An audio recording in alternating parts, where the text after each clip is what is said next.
Para nadie es un secreto que muchas veces lo barato, lo gratis, no se aprecia. Y eso lo vemos en nuestro entorno día a día, ¿no es cierto? Es un mal del cual incluso nos quejamos muchas veces cuando proporcionamos a alguien algo, ya sea algo material, una capacitación, algún tipo de ayuda de alguna manera que no tiene costo alguno para la persona.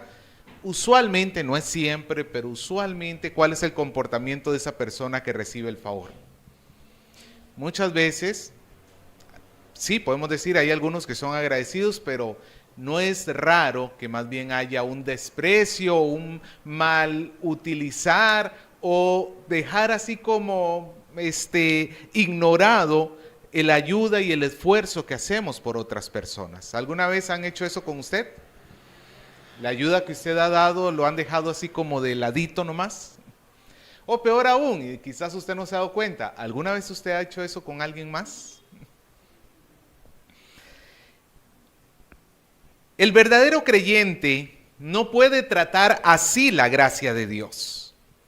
Si nosotros entendiéramos la gracia y la tuviéramos de lado, pues nuestra salvación estaría seriamente en duda, porque significa que no habríamos entendido verdaderamente por qué el Señor nos salvó. El verdadero creyente sabe que el precio que se pagó para su perdón, hoy desde el inicio estamos hablando sobre la libertad que tenemos en Cristo, pues esa palabra que se usa en la Biblia para hablar de libertad, de redención, es la palabra que se usaba para hablar de pagar para que un esclavo pudiera salir libre. Era el precio que se pagaba para que una persona que vivía en esclavitud pudiese recibir libertad. Pues, ¿cuál es el precio que hemos recibido o que Dios ha pagado por nuestra libertad? ¿Oro o plata, dice Pedro? No. La sangre preciosa ¿de quién? De Cristo. Su invaluable sangre. Es cierto, a nosotros no nos costó nada la salvación, pero a Cristo le costó todo. Así que nosotros no podemos darnos el lujo de despreciar la sangre de Cristo, su gracia recibida. Aunque valgan verdades, amados hermanos, muchas veces sí podemos terminar siendo duros, indiferentes, con un corazón algo negligente y frío hacia la gracia de nuestro Dios. Hoy vamos a ver, amado hermano, que Dios da su gracia, pero juntamente con su gracia hay una demanda que Él hace para los que reciben su gracia. Este texto que hemos comenzado a leer hoy, que vamos a terminar de estudiar la próxima semana con los versículos que nos faltan por leer, son el tercer discurso que hace Josué hacia el final de su vida. Hasta ahorita ya Josué ha dirigido al pueblo de Israel para conquistar la tierra prometida. Israel ya tiene posesión de la tierra. Ya la palabra de Dios se ha cumplido y ellos están en el lugar de Dios. En otras palabras, la fidelidad de Dios se ha manifestado. Pero esta fidelidad no se trata de una deuda que Dios tenía pendiente con Israel, sino de un acto de gracia sobre su pueblo. Y vamos a ver cómo en este discurso se manifiesta no solamente el recuento de la gracia, sino también la demanda que hace la gracia. Así que comenzamos con el versículo 1, repasándolo de regreso. Reunió Josué, estamos en Josué 24, reunió Josué a todas las tribus de Israel en Siquem, y llamó a los ancianos de Israel, sus príncipes, sus jueces, sus oficiales, y se presentaron delante de Dios. Anteriormente, Josué ya había convocado a los líderes de Israel y ahora convoca también a todo el pueblo. ¿Por qué? Porque todo el pueblo había experimentado la gracia de Dios. ¿En qué lugar se reunió con Israel? ¿Cómo se llama este lugar? Siquem, lo que se había convertido en la capital. Recuerden que ahí habían puesto el tabernáculo. Pero este lugar era importantísimo para los israelitas por muchas cuestiones, pero hay una en especial que me gusta ver porque eso muestra mucho de lo que está sucediendo acá. En Siquem fue el lugar donde Abraham había recibido el pacto de Dios. Dios había hecho pacto con Abraham de darle la tierra prometida justamente en este lugar, en Siquem. Fue en ese lugar donde Dios le había dicho a Abraham: yo te daré esta tierra. Y ahora, muchos años después, más de 400 y tantos, posiblemente ya superando los 500 años después, los descendientes de Abraham reciben y pueden tener en sus manos la promesa de Dios cumplida. El Señor cumplió su palabra. Ellos ya están en la tierra prometida. Así que Siquem es como el lugar donde el círculo se completa, donde Dios inició su promesa. Todos los acontecimientos que tuvieron que venir con Abraham, con Isaac, Jacob, con Israel en Egipto, con el éxodo, con Israel en el desierto, con la conquista de la tierra prometida, y finalmente regresamos al mismo punto: Siquem. Dios cumplió su palabra. El discurso de Josué se puede dividir, como he dicho, en dos partes. La primera parte vamos a ver el resumen de la gracia de Dios, y en la segunda parte la demanda de la gracia de Dios. Así que Josué comienza haciendo este resumen de su gracia. Y en este resumen, que no es exhaustivo, si nos pusiéramos a enumerar todas las veces que Dios manifestó su gracia para su pueblo, como diría el salmista, son innumerables. Póngase a pensar, hermano, ¿usted pudiera de verdad contar todas las veces que Dios ha sido bueno con usted? ¿Sabe por qué nos falta agradecimiento? Porque nos falta meditar en todas las veces que Dios ha sido misericordioso con nosotros. Un buen ejercicio para que usted haga en su casa: tome un bloque de notas, una hoja, y comience a anotar todas aquellas cosas que el Señor ha hecho por ti. ¿Puedes pensar algunas ahorita? ¿Puedes decirme algunas cosas que has recibido, que Dios ha hecho por ti o no ha hecho por ti como acto de bondad? Piensa y dime algunas. ¿Ah? Ok, no escuchas las oraciones. Señor, que le caiga un rayo. Menos mal que no le escuchó esa oración. Gracias a Dios también. Ahora, pero cosas que sí haya hecho. Nos dio vida,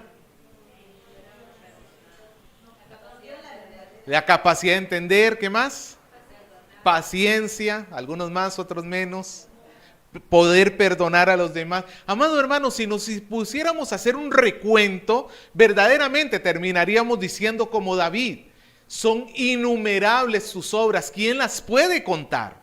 Este resumen que tenemos acá no es exhaustivo, pero sí representativo.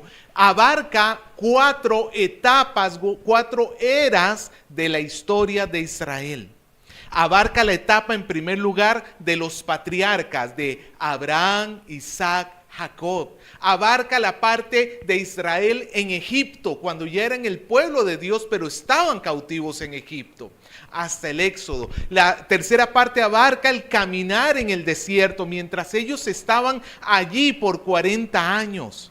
Y finalmente la última parte abarca cuando ellos ya están dentro de la tierra prometida. Así que veamos este recuento que hace Josué. Versículo 2, comienza Josué recordando a los patriarcas, la gracia de Dios con los patriarcas. Versículo 3. Dice: y vosotros habéis visto todo lo que Jehová vuestro Dios ha hecho con toda... Pero estoy en el 23.3. 24.2. Me había equivocado de capítulo, perdón. 24.2. Y Josué dijo a todo el pueblo: así dice Jehová, Dios de Israel: vuestros padres habitaron antiguamente al otro lado del río, esto es Taré, que es el padre de Abraham, y Nacor, que es su hermano de Abraham. ¿Y qué hacían estos dos hombres? Servían a otros dioses. ¿Significa que Abraham nació en el seno de una familia cristiana? No, era una familia idólatra. Era una familia que servía a los dioses del pueblo que ellos servían. Ellos vivían en Ur, al otro lado, por donde está en ese momento Babilonia. Ellos venían de aquel lugar. Y vemos que Abraham fue escogido no porque él viniera de una casta de personas creyentes y seguidoras de nuestro Dios. Abraham no era hijo de Melquisedec, por decirlo así. Abraham era hijo ¿de quién? De un idólatra. De un idólatra. Pero mientras Abraham vivía en Babilonia, fuera de la tierra prometida, y sus padres servían a dioses extraños, pero Dios lo llamó por su gracia. Sigue diciendo, versículo 3, y yo tomé a vuestro padre Abraham del otro lado del río y lo traje por toda la tierra de Canaán y aumenté su descendencia y le di a Isaac. Obviamente acá Josué está dando por supuesto que el pueblo obviamente sabe toda la historia, porque no fue simplemente que Dios le dio hijos a Abraham. Es que Abraham ya estaba viejo, como lo sabemos. Su esposa no solamente ya estaba anciana, sino también que era estéril de toda la vida. Nunca había podido tener un hijo. Y a pesar de todo esto, Dios les dio descendencia. Y Josué continúa, versículo 4. A Isaac di a Jacob y a Esaú. Y a Esaú di el monte de Seir para que lo poseyese, pero Jacob y sus hijos descendieron a Egipto. Acá la nota termina, obviamente el pueblo también sabe la historia. ¿Qué sucedió en Egipto? Ellos entraron como invitados de honor. Pero ¿qué pasó cuando murió aquel faraón que había conocido a José?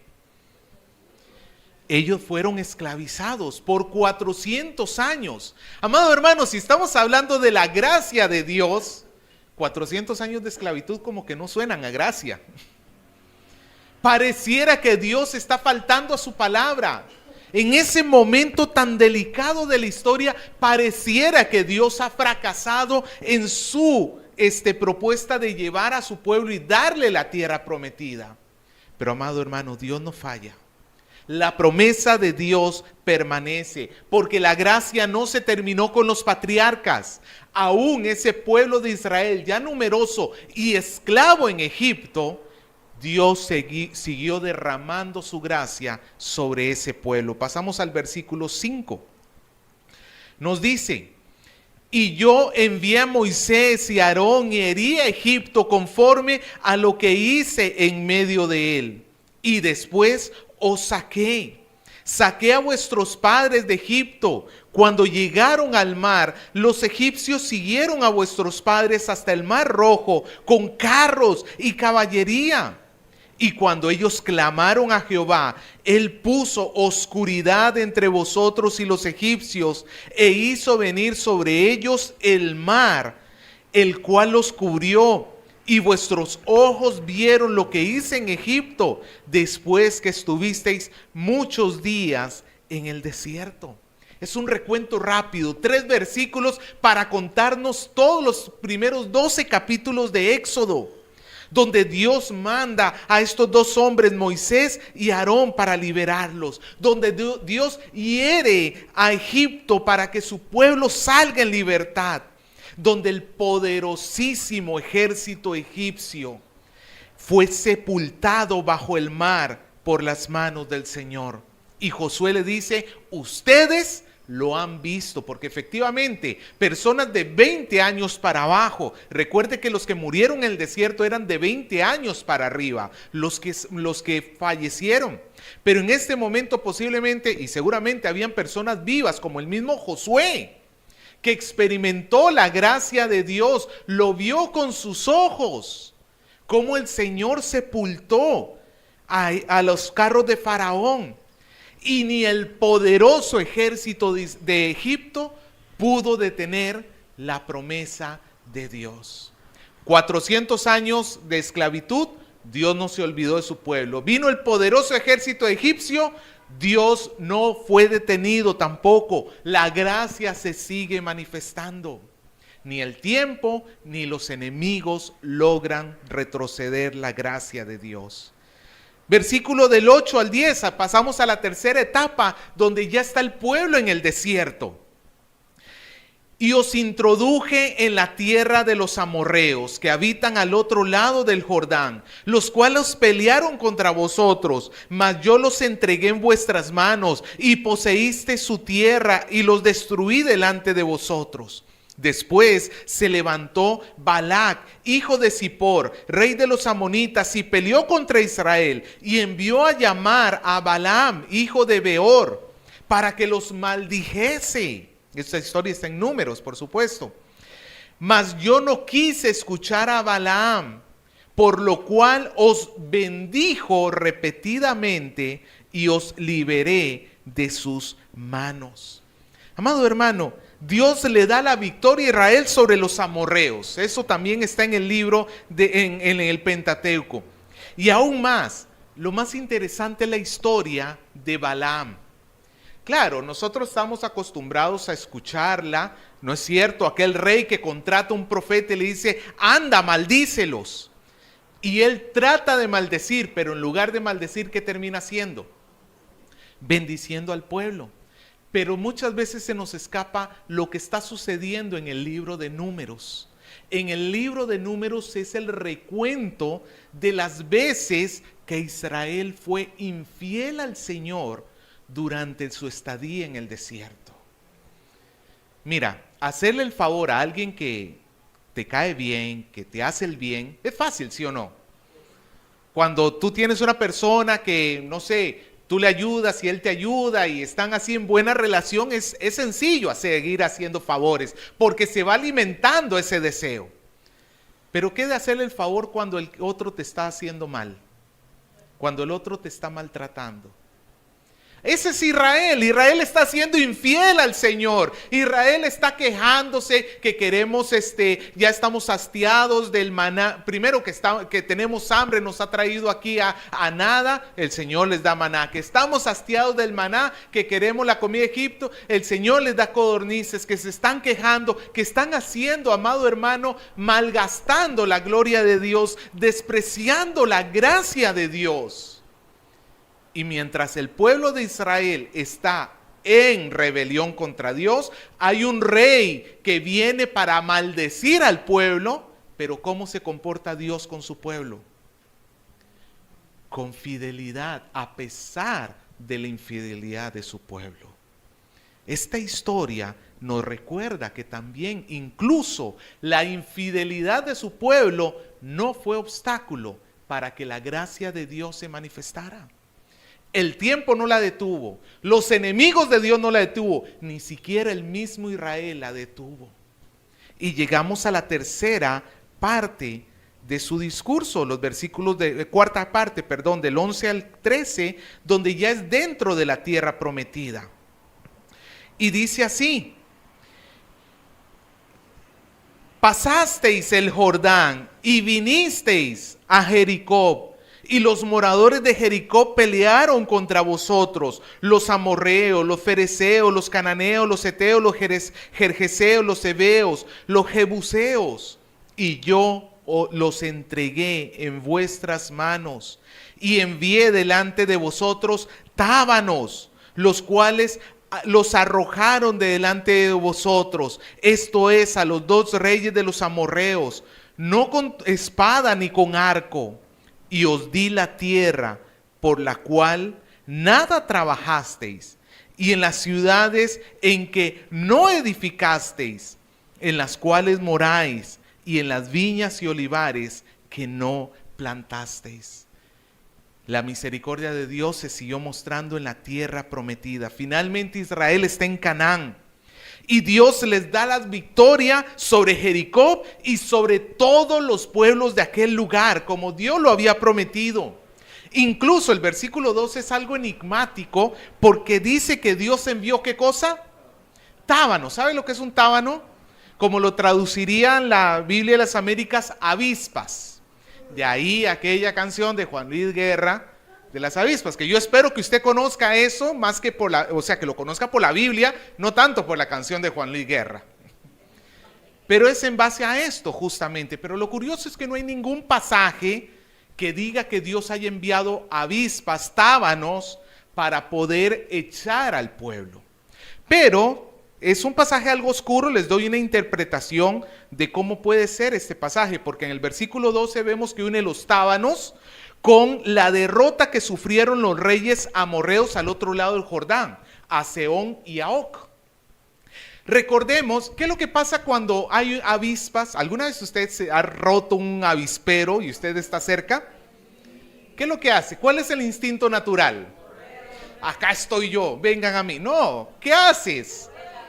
Amado hermano, no le queda a usted pero ni la sombra. ¿He visto los dibujitos animados donde así sales corriendo por el terror a las avispas? ¿No es cierto? En ese sentido parece que lo está utilizando acá Josué. El terror que tuvieron los habitantes de Canaán cuando escucharon lo que Dios había hecho con Sehón y con Og al otro lado del río. ¿Qué es lo que sucedió en Jericó? ¿Se acuerda? Cuando entraron los espías a Jericó, ¿qué fue lo que descubrieron? Que la gente estaba feliz diciendo que vengan de una vez, que acá nos enfrentamos a ellos. Amado hermano, estaban muertos de miedo. Rahab le dice a los espías, el corazón del pueblo ha desfallecido. En ese sentido parece que es la unión entre las avispas y lo que está diciendo acá Josué. El terror del Señor cayó sobre ellos como el terror que se apodera de una persona que es perseguida por las avispas. Porque el Señor está, más allá de lo que significa es, amado hermano, el terror del Señor cayó y ellos perecieron. Ellos tuvieron miedo del Señor. Y como resultado, en el versículo 13, Israel disfruta de ciudades que no construyeron, de tierras que no trabajaron, de viñas y olivares que ellos no plantaron. En otras palabras, esta entrada se confirma que Dios cumple su palabra. Esto es evidente, amado hermano, en el discurso de Josué abunda las acciones de Dios. Le hago un rápido resumen. Dios tomó a Abraham y lo guió por la tierra prometida y le dio a Isaac.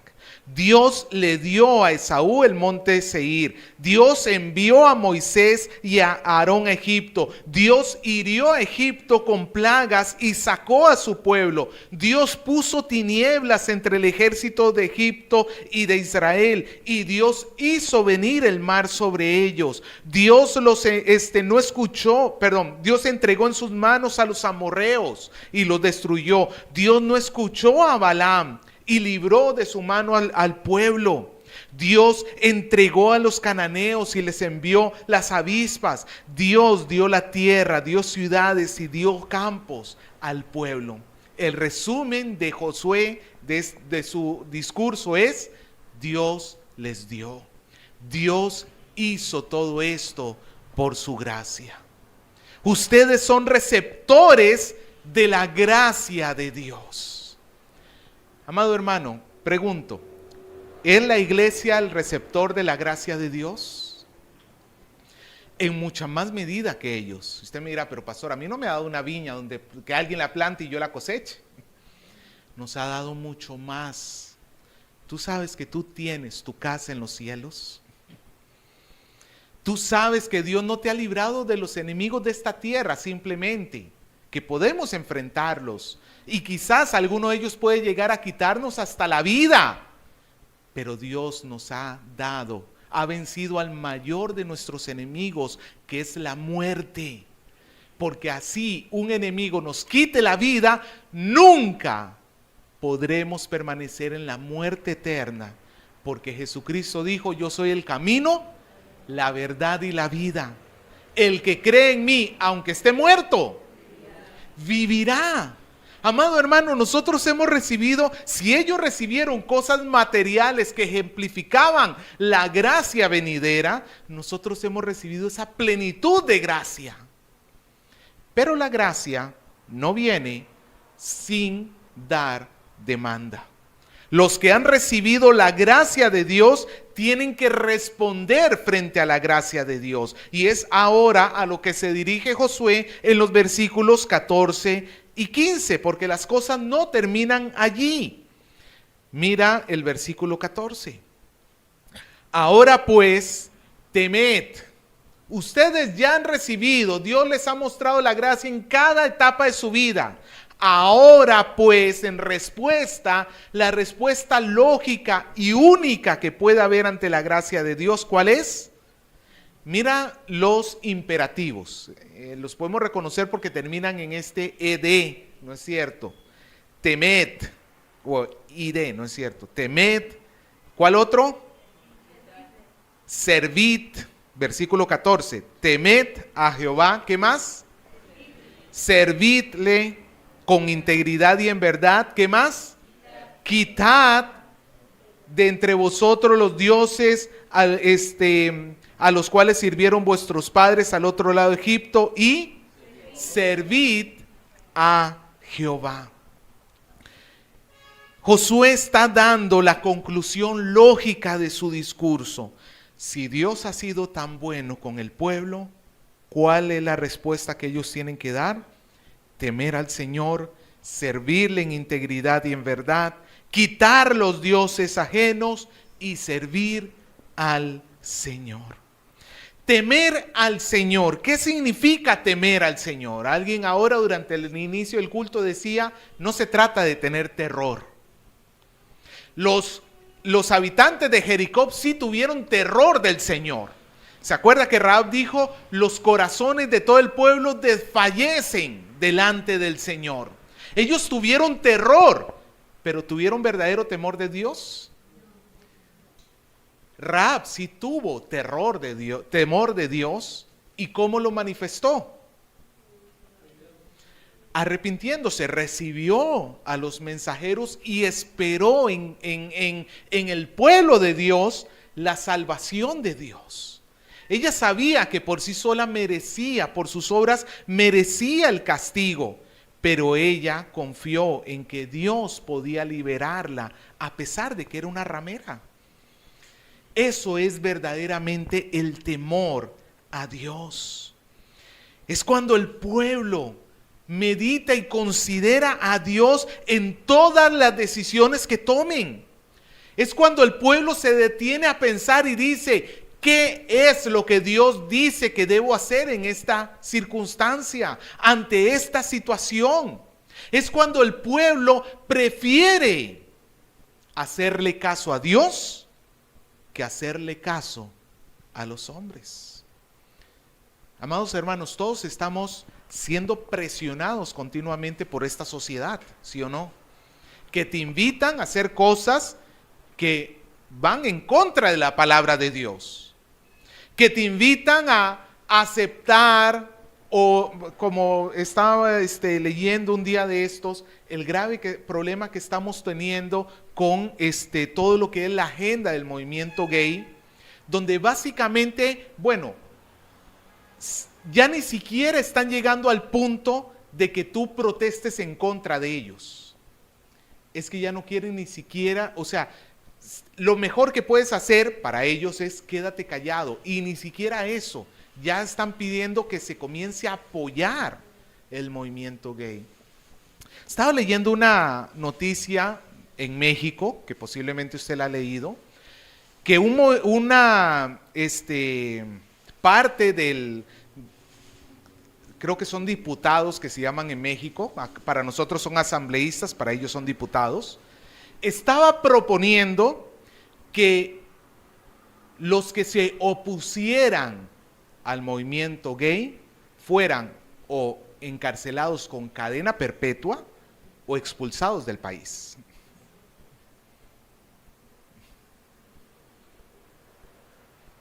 Imagínate que eso se instaurara acá en el Perú.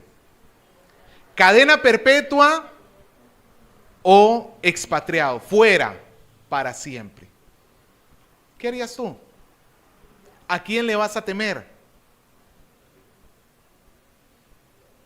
Yo espero que a Dios, y que Dios nos dé su gracia y su fuerza para que ese día prefiramos hacer lo que es justo a los ojos de Dios y no llamar a lo malo bueno. En Estados Unidos, ¿sabes cuánta gente se está quedando sin trabajo? Por ejemplo, estaba escuchando el caso de un pastelero que le habían cerrado su negocio, lo estaban demandando porque no quiso hacer un pastel para una boda de 2 hombres. Jueces que tienen que, ¿cómo es que se llama? Hacer el matrimonio, pero que no lo quieren hacer por cuestión de su conciencia, porque saben que hombre con hombre o mujer con mujer no se puede hacer. Eso no es matrimonio. Y terminan siendo procesados, perdiendo sus puestos, siendo vituperados, humillados delante de la población mundial. Pero estas personas prefieren temer a Dios. Tema a Dios. ¿Qué es la respuesta que debe tener el pueblo ante la gracia de Dios? Temor de Dios. Debe temer a Dios. En segundo lugar, ¿qué tiene que hacer también? Servirle. Y nos da 2 características. ¿Cómo tiene que ser el servicio? Con integridad y en verdad. Integridad significa que sea algo perfecto, sin mácula, sincero, completo. En otras palabras, tiene que ser un servicio que no puede dejar de lado ningún aspecto de la ley. Dios esperaba que su pueblo no cumpliera simplemente una parte de la ley, sino que cumpliera toda la ley. Que toda la ley la cumplieran sin hipocresías. Así, amado hermano, Dios espera con nosotros. Dios no espera que nosotros atendamos algunas cuestiones del cristianismo, sino con integridad y en verdad. Esta palabra verdad también se puede traducir como lealtad, fidelidad, sin tratar de engañarlo.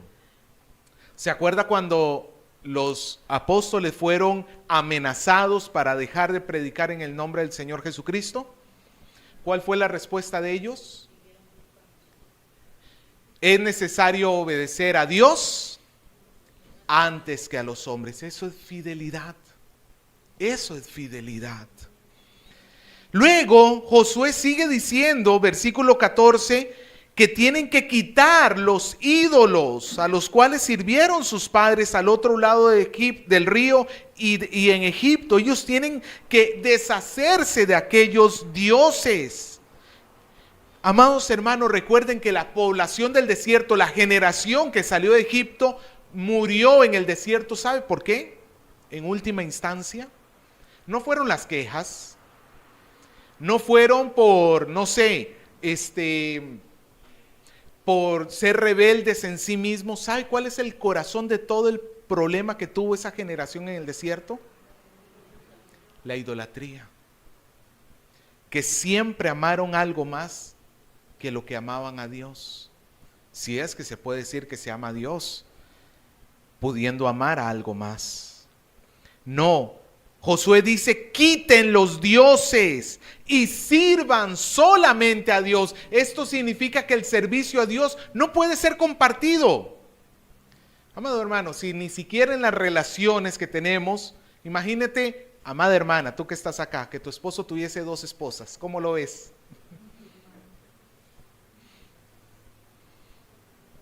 ¿Cómo lo verías? ¿Normal? No se puede, la palabra de Dios dice que no se puede servir a 2 señores. Sirves a uno y al servir a uno, ¿qué estás haciendo con el otro? Lo estás menospreciando. O sirves a ese segundo y ¿qué haces con el primero? También lo dejas de lado. No puedes servir a 2 señores. El problema, amado hermano, es que Israel pretendía servir al Señor y al mismo tiempo seguir sirviendo a sus dioses. Hoy en día yo sé que tú no le tienes, no sé, un dios amorreo en tu casa. Pero tenemos problemas, por ejemplo, con el trabajo. ¿El trabajo es bueno? Claro que sí, es bendición de Dios. Para algunos piensan que el trabajo es parte de la maldición de Dios. No, el trabajo es parte de la bendición de Dios. Antes de que cayeran, Dios los bendijo y los puso a trabajar en el huerto. El trabajo es bendición. El problema es cuando hacemos de esa bendición el único objetivo de nuestra vida y vivimos para trabajar y descuidamos todas las cosas que hay a nuestro alrededor, descuidamos la familia, descuidamos la iglesia, descuidamos todo porque tenemos que trabajar. ¿Y para qué? Para que un día te caigas muerto y todo lo que hiciste no haber servido de nada. ¿De qué le sirve al hombre ganar al mundo entero si pierde su alma? Amado hermano, no. Es cierto, hay que trabajar. El dinero, por ejemplo, puede llegar a ser otro Dios. ¿El dinero es malo o es bueno? El dinero no tiene moral, el dinero no es ni malo ni bueno. Depende de tu corazón, cómo lo vas a utilizar. Pero Josué es claro, quiten los dioses y sirvan al Señor. No puede haber otro camino.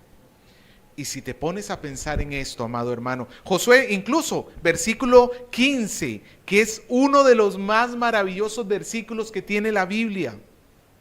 Josué reta al pueblo y les dice: si mal os parece servir a Jehová, o sea, si no están de acuerdo con que sirvan al Señor, entonces escojan hoy a quién van a servir.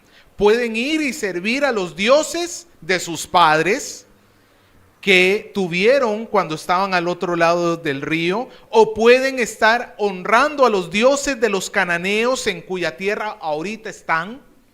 Pero Josué resuelve y dice: pero yo y mi casa serviremos al Señor. Es la resolución de un hombre que ha tomado la determinación de alejar cualquier otro Dios y solamente tener un solo Dios y amarlo con todo el corazón. Ahora, quiero que observes una cosa, amado hermano. Josué nunca dice que debemos amar a Dios, aunque debemos amar a Dios. ¿Cómo manifiesta Josué ese amor a Dios? En servicio.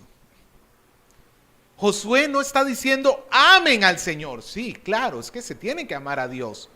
Pero ¿cómo Josué espera que se manifieste ese verdadero amor? A través del servicio a Dios. Amado hermano, si yo observo, y no estoy hablando del servicio acá en la iglesia, porque yo puedo estar sirviendo acá en la iglesia y estarle sirviendo a mi vanagloria, estarle sirviendo a mi orgullo. Yo hablo de todo lo que tú haces en el día. Yo hablo de por qué haces lo que haces. Obsérvalo, medítalo, piénsalo. ¿Por qué tú te levantas a trabajar? ¿Por qué tú tienes una familia? ¿Cuál es el objetivo? ¿Cuál es el deseo supremo de tu vida? Cuando tomas una decisión, ¿qué es lo primero que se te viene a la mente? Ese es el Dios al cual sirves. Ese es el Dios al cual sirves. Puede ser tu bienestar, que todo esté bien, que yo esté contento, que yo esté feliz. El dinero, como ya lo hemos mencionado, la vanagloria, el poder, el placer. Esos son los dioses de la tierra en la cual habitamos. O puede servir al Señor. Pero como dijo Josué, yo y mi casa serviremos a Jehová. Yo espero que esa sea la resolución que hoy usted adquiera. Sobre todo si nos ponemos a pensar que en Cristo Jesús ya hemos recibido la expresión máxima de la gracia de Dios. Si el discurso de Josué es: Dios ha sido bueno con ustedes por gracia, no hay mayor expresión de la gracia de Dios que Cristo. Como hemos dicho, todos estos son bienes terrenales. Hoy en día, todo lo que tuvo Israel en su tiempo prácticamente ya no lo tiene. ¿Has visto cuánto territorio ha perdido Israel? Y eso que lo han hecho recuperar hace 60, 70 años atrás. Pero por siglos y siglos no tuvieron ni siquiera un centímetro de tierra allí. Y esa tierra de por sí que ya no es la tierra prometida. Porque la tierra prometida es Cristo. La tierra prometida apuntaba a Cristo. La gracia, el verdadero reposo. ¿Por qué crees que Jesús dijo, vengan a mí los que estén cargados y trabajados, que yo les haré descansar? ¿Sabe lo que estaba haciendo el pueblo de Dios en la tierra prometida? Estando en el reposo de Dios. ¿Dónde es que verdaderamente descansamos? Para eso vayamos a comprar un pedacito de Israel todos. ¿Dónde es que verdaderamente descansamos? En Cristo Jesús. Cristo es la expresión máxima de la gracia. Pero ponte a pensar, ¿cómo estás respondiendo tú? ¿Cómo estás respondiendo tú ante esa gracia? El pecado, amado hermano, que es una de las formas. Cuando hablo de pecado, estoy refiriéndome, por ejemplo, al pecado repetitivo.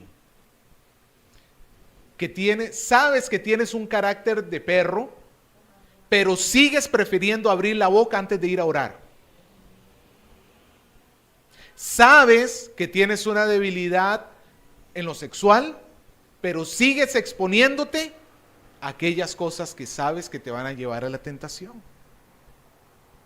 Sabes que tienes una debilidad y ponle el nombre que sea, pero sigues exponiéndote, sigues guardándote ese ídolo, guardándote esa figurilla que de alguna manera produce algún tipo de placer en tu vida. ¿Qué tienen que hacer hecho con los dioses? Guárdenlos, no. Quítenlos.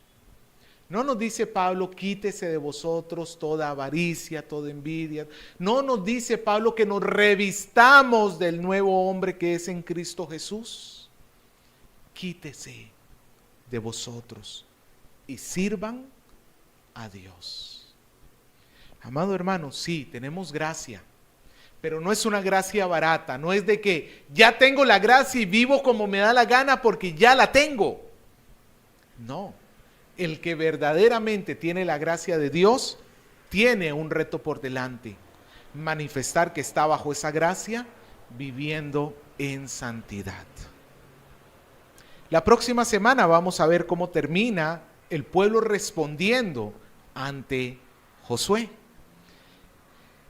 Y con esto vamos a haber cerrado el libro de Jueces. Yo espero, amado hermano, de Josué, perdón, gracias. Es el problema de tener aquí delante el título de Jueces en la siguiente página.